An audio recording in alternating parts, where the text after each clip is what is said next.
what team's been a dog and who also has great defense, and it's in part because of a man who might win Defensive Player of the Year. Oh man, Jaren Jackson Jr.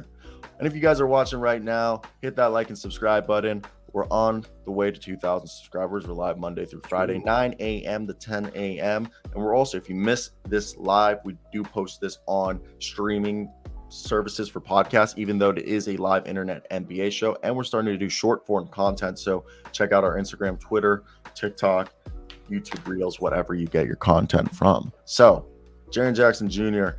and the Memphis Grizzlies. I think they're a team that people count out, but since Ja has come back, Luke Kennard, Mr. Deadeye, the three-point shooter that they needed, is playing phenomenal. What are your thoughts on this team? Let me hear them, Jackson. Who doesn't have a career night against the Houston Rockets? It's like everybody. Just here's a career high. Oh, Dwight Powell, you want 30 points last year? Here, have it. Yeah, that's a whole nother thing. You know, they say it takes a village to raise a child, and I think the situation Ja had and what's led to it afterwards, the support around him with his teammates believing the world in him, the coaching staff believing the world in him, the Memphis city believing in him, the community bringing everybody together and giving nothing but praise and love and support for Ja Morant. I think it just breeds confidence, and Ja Morant's a special player, and now you got Triple J ascending to a star, Depoy, and I think right now the Memphis Grizzlies are the best team and the hottest team in the Western Conference. Wow. I think they're a hot team.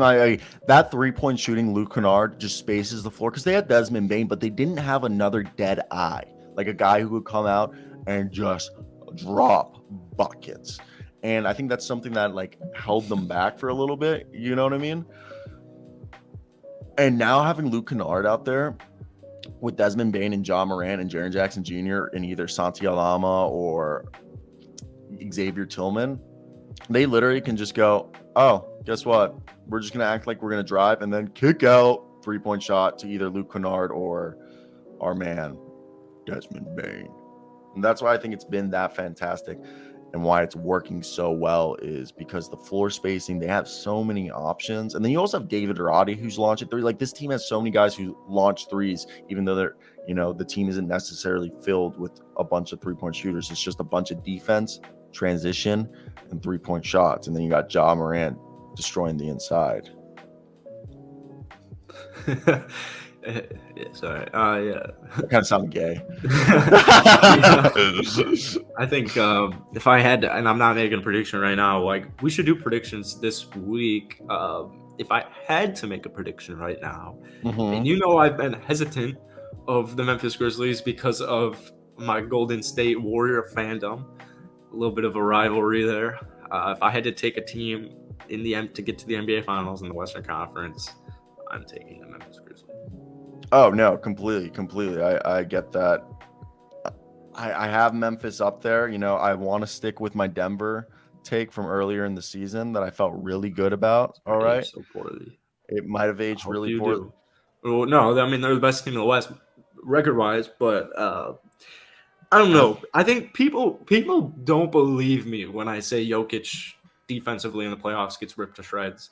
And if they get a matchup against Golden State or if they get a matchup against Phoenix, Chris Paul, Mr. Steph Curry, they're going to eat him alive. Oh, my goodness, they're going to eat him alive. Whew. Yeah, I'll take Sacramento over Denver any day. Yeah, I get Michael it. Porter Jr. is going to be 25. We got a completely different convo, but I don't know. We'll see. I'll admit, I don't know what's like the perfect. Oh, it's just like the situation you got here, especially with the Grizzlies. Like, can they go all the way? I think they have the talent. I think they have the defense, but at the same time, like, should we count? Like, will they be mature enough? Is that me stupid for saying that? Is that a stupid like thought process? Like, will the inexperience be a problem? I don't think they're inexperienced anymore. You think they've grown up? They're all grown up. I mean, you know, Dylan Brooks, baby. Dylan Brooks. He grinds my gears. But Not a fan of Dylan I wouldn't Brooks. be surprised if our Western Conference Finals was Sacramento. He's better than Draymond Green, he thinks.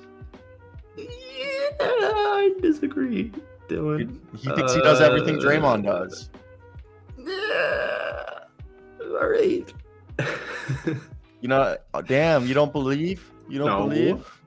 No. Dylan Yeah. Brooks is a guy you want on your team, though. Yeah. And he fits Memphis perfectly. How much do you pay Dylan Brooks a year? 15, 10? I'd pay him 5. I don't think he'd take 5. I'm just kidding. Yeah, 15. I don't know. I don't think he'll be back in Memphis, unfortunately. I don't know either, dude. And I feel it's not a bad thing. Wow. I'm just saying. Wow.